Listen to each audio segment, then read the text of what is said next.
The 2022 World Junior Championships featured many stellar performances, especially from Team Canada.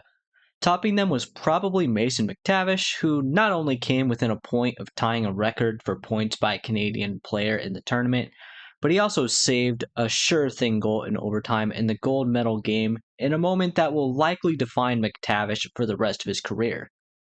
Logan Stankoven was impressive in his own right, though, and it got me thinking, could he be the next Cole Caufield?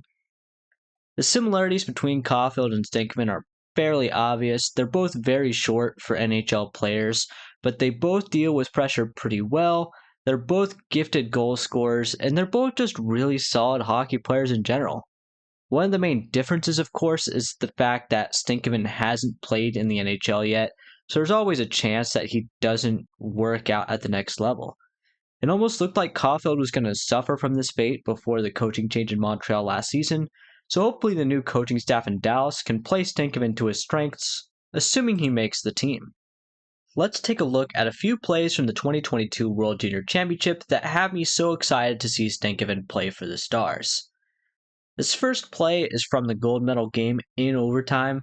After all the craziness with the McTavish save and the spectacular finish by Kent Johnson on this goal, it kind of went unnoticed how good of a play Stankoven made to get the puck to him.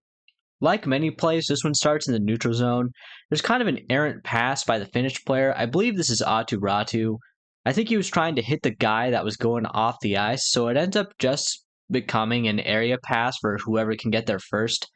Stankoven shows some good positioning here. He doesn't overcommit to the puck, letting his teammate Ronan Seeley get to it first, which puts him in a position to pick up the loose puck, but he could have retreated here too in case Seeley lost the race. It actually looks like Seeley didn't even touch the puck, so I'm not sure if they were communicating there or if there was a bit of luck involved. Either way, Stankoven gets the puck and immediately attacks. He's kind of on a 2-on-1 for a second, but another Finnish player is able to get back, making it a 2-on-2. Then, as he comes up on the faceoff circle, the player directly defends him, starfishes to the ice, and actually connects on a pretty good sweeping poke check. However, Stankoven shows really quick awareness, does a spinorama move, simultaneously locating the loose puck and shoveling it over to Johnson, who is wide open in the slot. He even has the positioning here to take one of the Finnish defenders out of the play on the rebound, which helps Johnson put in the goal. If you are enjoying this video, please consider giving it a like and subscribing to the channel. That would really help me out a lot. Thank you. This next play is from the semifinal game against Czechia. It starts in the offensive zone for Team Canada. The play does go down the ice before it comes back into the offensive zone, but I wanted to start it here because it showcases Stankoven's abilities in the faceoff dot. Faceoffs aren't a stat that I really care about that much.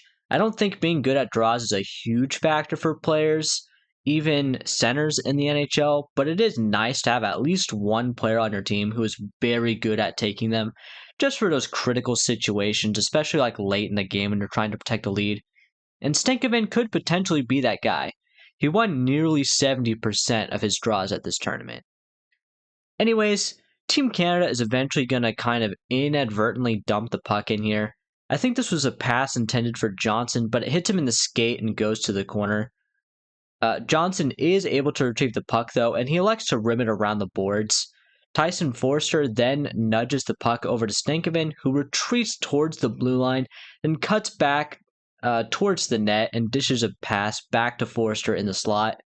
This is a really smart play because, one, Forster is completely unimpeded towards the net, and two, the two defenders, or the two Czech players, I guess in general, between Stankoven and Forster, each have their sticks pointed the wrong way, so this is actually a layup of a pass, which is a pretty rare opportunity for this area of the ice. In the ensuing chaos, Johnson eventually puts the puck home, but Stankoven really did a lot of work here to set it up, even though he only gets a secondary assist on the play. This next play is on the power play later in the same game. Team Czechia had just managed to clear the zone, but the puck doesn't go very far, and one of the defensemen for the Czechs goes for a line change. Kent Johnson recognizes this, passing to Stankoven for a pretty rare breakaway opportunity on the power play. This play is where you can kind of start to draw parallels between Stankoven and Caufield, as he shows off his incredible wrist shot. Mechanically, this shot is a thing of beauty. First, he begins his weight transfer with the puck behind his blade, adding a bit of deception to his already deadly quick release. Second, he generates a ton of power with a really strong kick off his back leg and really good extension of his hands, which creates a ton of downward force on his stick, giving him more power. This is especially important for smaller players, as it is often harder for them to generate power on a shot through sheer strength. This is something that Stankoven and Caufield both do very well. Add on top of that a very quick release, and you have a legitimate, very high-end NHL level shot. Scoring goals is something Stankoven should really not struggle with at the next level at all. This final play is from the quarterfinal game against Switzerland. Stankoven is going to receive a long pass through the neutral zone for a pretty easy offensive zone entry. Stankoven catches the Swiss forwards in the neutral zone kind of sleeping, which gives him an opportunity to generate a 3-on-2. He does a little stick handle move to beat the Swiss defender, opening up the inside lane to the net. This is the best part of this play, as the rest is fairly simple, but getting to the inside is really what makes this play happen. He makes a pretty simple pass to a wide open Tyson Forster, who scores for the very early lead. What do you think of Logan Stankoven? Could he be the next Cole Caufield? Let me know in the comments down below. If you're liking this type of video, let me know as well so I know to keep making more in the future. Thank you all for watching, and as always, have a nice day.